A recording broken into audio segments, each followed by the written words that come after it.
what's up? Travel Chronicles, chapter 80 or 81. It's after Thanksgiving now, so all the COVID has been spread all around now. So after these 2 weeks, it'll die down, and then we'll be fine. I don't know, but it's it's just so crazy everything that they're doing now. A bunch of counties are going purple in Ohio. Purple is like the really bad one. You got red counties. West Virginia's red and orange. I'm not even sure what their color system is. I think it's like gold and yellow is good, or green. I don't know. There's so many different color schemes, and it's all based on positivity rates, right? It's like, oh, how many tests are we given? Oh, we've got 5% coming back positive, or 8% coming back positive, or so many positives a day, and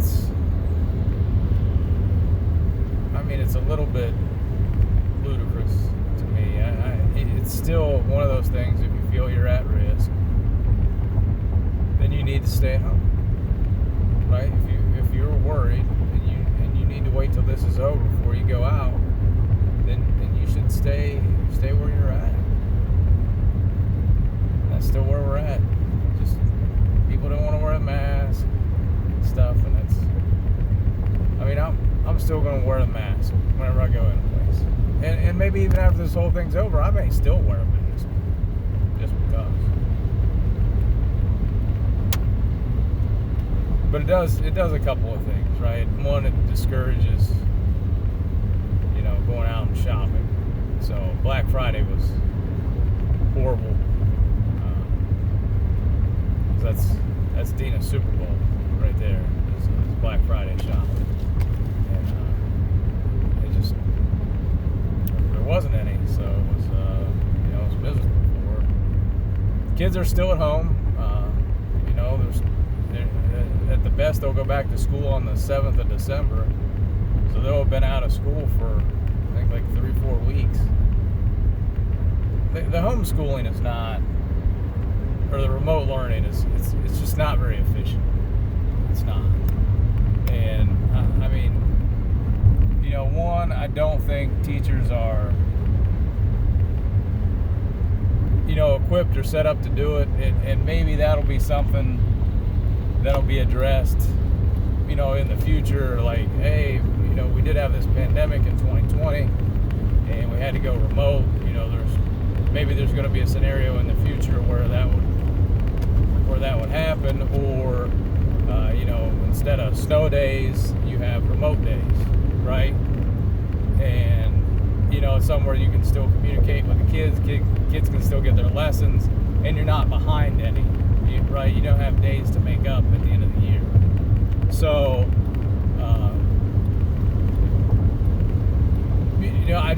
I think they're kind of making it up as they go along. I'm not saying they're doing a bad job.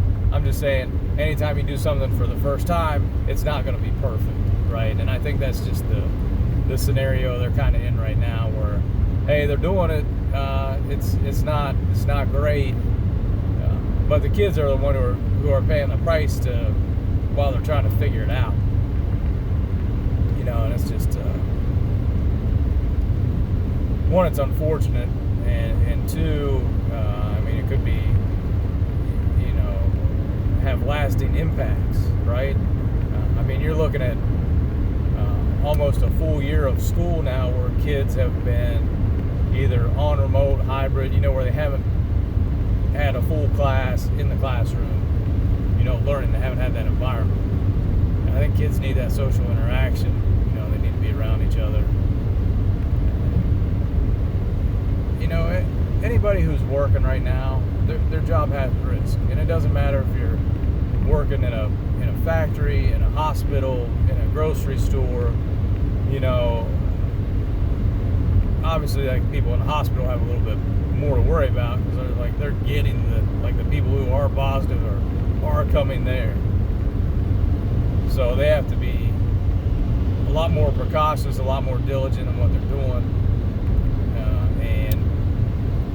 But every place you go, if somebody has it, they're out. You can't come to work. But if you're in a store, if you're in a place that deals with the public, somebody could walk in with COVID. You have no idea.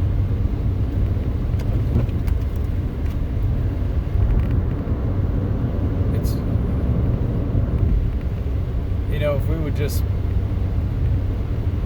throw the towel in and say, hey, have at her. We're not going to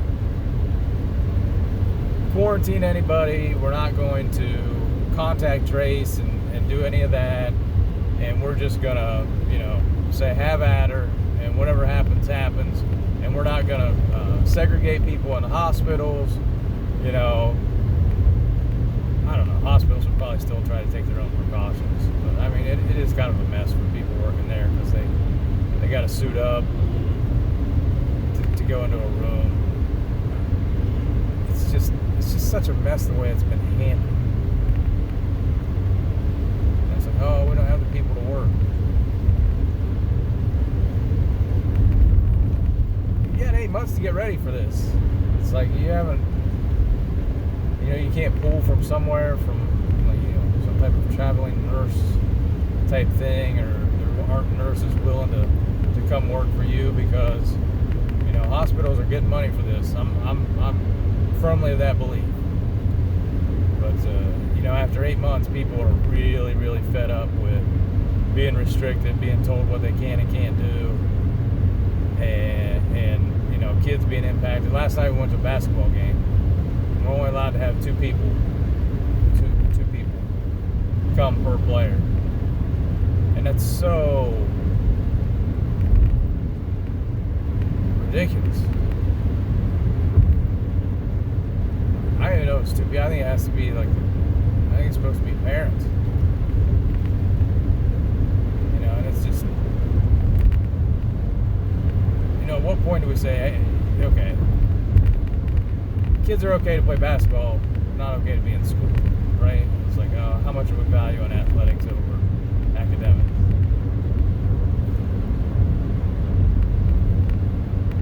I don't know that they're valuing it. I just think that people who are in athletics are just like, hey, we want to do this sport. We want to play, right? And certainly kids who are seniors, that's their last chance. They want to play. That's the only chance they're going to get. They don't get an extra year of eligibility. It ain't like college where they can just say, hey, you can go one more year and you can still play your sport. No, it's like you have to play this year if you want to play. So there's a little bit of, I want to say,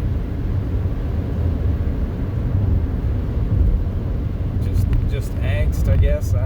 Just a willingness to be able to get through it. And all the coaches I've seen that have been on the side, they're all willing to, go through it. They ain't scared. They want to coach. They want to do it. So it's just so ludicrous. But we're talking about the game. I want to just talk about the game because let's face second game, and one of the girls got hurt in the reserve game that plays in the varsity. So some sports it's all right, next man up, right? Next man up, or in this case, next woman up. But it's so funny to watch, these high school coaches, try to win these games so bad, right?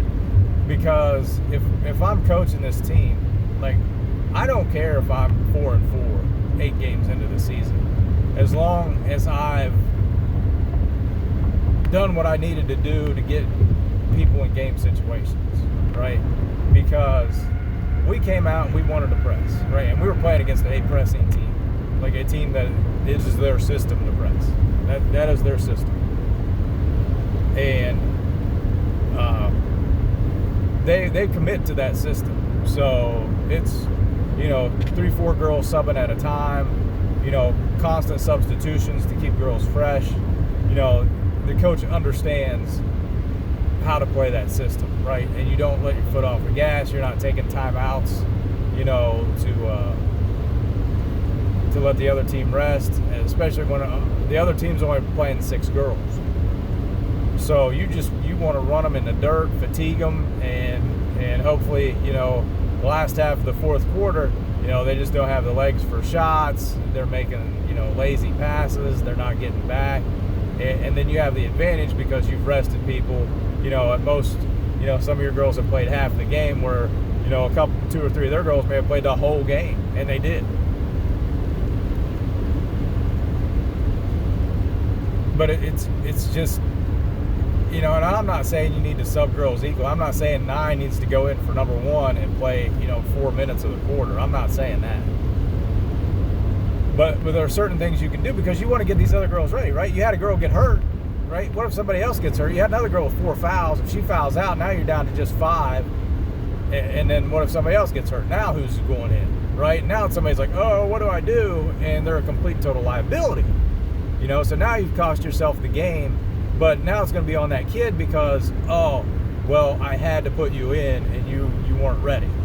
So what can you do? Because they only played a half for reserve. So all the girls had all their quarters where they could play varsity, because you can play 6 quarters a night now, which is, I guess it's fun. I mean, if you're good, you're playing varsity anyway. So what makes the difference how many quarters it just lets the kids who maybe aren't going to get into the varsity game at least play in the JV game to get some reps, which that's a good thing. It is a good thing. But they've got all of their eligible quarters left. You're playing against a pressing team. We tried to press, we got out of it because we would have died. We would have died by like halfway through the third quarter probably, because we could not maintain that intensity, because they were like 2-3 passes and then sprint as hard as you can towards the basket and make the other team run. And it's a strategy, and they kept the game close. They kept it within 5 points, and I don't know that they had the talent that we had basketball wise, but when you can muddy up a game like that and make teams play how you want to play, that's a good strategy by the coach. He got his girls in, they're not scared to go into a game. They go in, they do their job, and they're getting better at playing basketball. So, I for sure 100% like the way that the other team was coached. Now, I'm not saying our coach did a bad job. We won the game, right? But it's just it's so funny that, like, you come into these games, and you can come into any game, right? Any team that you play all the time, be like, well, I really want to win this game. Well, I really want to win this game. Right, and you lose sight of what's important. Like, how important is it to win the second, third, fourth game of the season versus making, a deep playoff run, maybe getting a sectional championship or district championship. Like those are big accomplishments. Winning the second game of the season, nobody cares. They look at your record at the end of the year, but whether you were, 12-8 or 10-10, it's not that much of a difference. But if you were able to squeak out a sectional or district, because I'm developing girls a little bit at a time, right? So maybe you're not playing them half a quarter, but you take that, like you had a girl get hurt, so next person up, but you're not going to play as much as the other girl was going to play, but you're going to play, at least let some of these other girls sub. You can sub them on defense, for 30 seconds. If you're going to take a timeout, there's a dead ball, all right, hey, you go in, sub for her, get her a break, and then, if you're going to call a timeout next possession, or if it's a fast break or something like that, you let that play, and then at the end of the defensive possession, you call a timeout. And if they score, they score, but you've gotten somebody an extra probably 2 minutes of actual rest in 30 seconds of game time.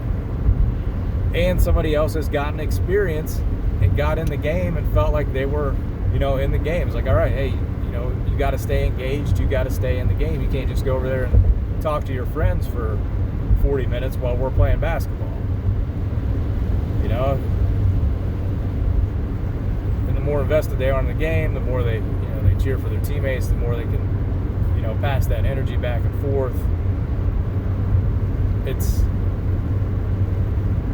just so, I don't know if it's just, I know it's not just Martin's Ferry. I know there's other teams, other schools that do that, other coaches that do that. But it's just, Martin's Ferry does it at every level. We got 5 or 6. That's who's playing.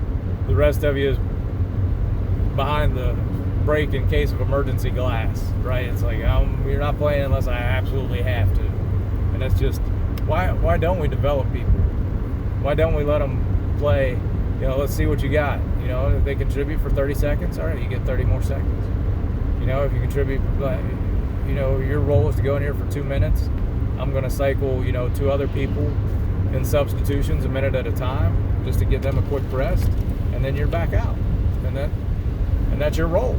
You know, you have roles in basketball. It doesn't have to be go play a whole game. That's your role. We're going to struggle at the end of the season. I can see it coming right now. Like, we're 2 games in. We get near the end of the season, and, you know, somebody gets in foul trouble or somebody tweaks an ankle or something like that, we're going to be done. We're going to be done. And it's unfortunate because it doesn't have to be that way. I mean, next year we'll be better. We'll have more, you know, girls, more reinforcements, but like, we could be better at the end of this year. And it's going to be long. We'll see. But just know I'm making my mark now. I'm going to write that down. Make it its video, so I don't have to write it. It's right there. All right, that's all I got. Be careful. Stay COVID free. Later.